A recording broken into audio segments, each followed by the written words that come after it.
قبل ما ننهي القسم الثالث، مساء الخير. الو، مساء الخير. اهلا مدام. عندي بنت عمرها 18 سنه. نعم. فاتفقت هي واللي حبته واخذوا بعضهم وعملوا زواج متعه. نعم. فبقى بعد اسبوع تركوا بعضهم. قد ايه كانت المده اللي اتفقوا عليها مدام؟ ما عرفت، بس قالت لي انه تركنا بعد اسبوع.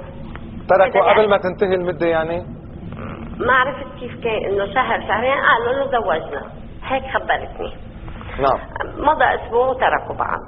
طلعت البنت حامل وراحت هي وياه قبل ما يعني يتركوا، عملت عمليه اجهاض واجي، وصار عندها علاقه مع شخص ثاني والثالث وبهالوضع هيدا. فهل هيدا يجوز؟ انا ربيت بنتي عمرها 18 سنه، هل هيدا يجوز انه بتترك واحد بالجواز متعه جمعه ما عجبها تاخذ واحد ثاني وما عجبها تاخذ واحد ثالث؟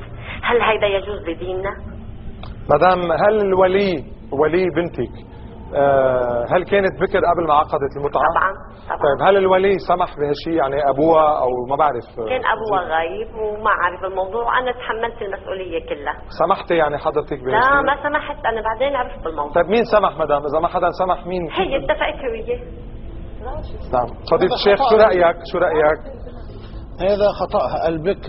البكر ينبغي أن البكر واجب عليها أن تحصل إذن أبوها قبل العقد. بس هي كفتت لا بيعرفوا بكر ولا بيعرفوا غير بكر، هن عقدوا انه اتفقوا زواج واخذوا. دكتورة حمود، إذا ممكن نسمع الست مدام، فيك تعيدي لما سمعناكي؟ تفضلي. البنت وقت ما عقدت زواج هي وياه، لا بكر وزواج، هيدا زواج شو بيكون يعني؟ زواج دائم أو مؤقت، متعة ولا مش متعة؟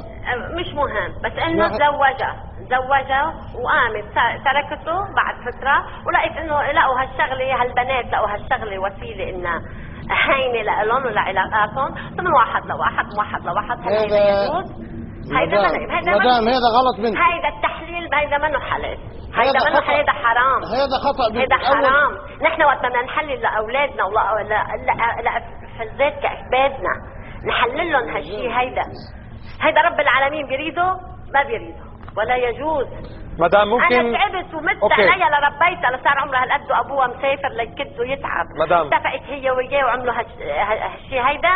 مدام سمعنا رايك وبنحترمه وبنقدر الوجع اللي عم تعاني منه. اذا بدنا نسمع دقيقه بس جواب سريع لفضيله الشيخ قبل ما ننهي القسم الثالث. تفضل فضيله الشيخ. اولا المدام ما بينت اذا العقد كان والزواج كان زواج دائم ورجع طلقها او زواج مؤقت لا مؤقت متعه. مدام اذا ممكن نسمع فضيله الشيخ من دون ما نقاطعه. وثانيا بكلا الحالتين البنت هي أخطأت بالممارسة، أخطأت بهالأمر هذا. كان مفروض ما دامت ما زالت بكر أن تأخذ إذن بيها، ما بيجوز لها أن تتزوج ولا يصح منها هذا الزواج إلا تأخذ إذن بيها الولي الجبري. دكتورة حمود، هذه من الناحية. نعم. إذا هي أخطأت بالتصرف مش معناها أنه الزواج صار غلط. قبل في مناظرة قبل صارت عن زواج المتعة، كان معنا من المكتب الشرعي لآية الله العظمى سماحة السيد محمد حسين فضل الله الشيخ حسان عبد الله رئيس مكتبه، وأقر وقال ومسجل الحلقة أنه بنت البكر فيها هي حرة وتزوج نفسها. قال وعلى التلفزيون كان بدون رقيب حتى على الأوربت بتذكر، قال له ما في تعطي فتاوي على الهواء، في بحق لها تتجوز بنت البكر. وسألته أنا قلت له في حدود للعمر؟ قال لي لا، المهم تكون راشدة.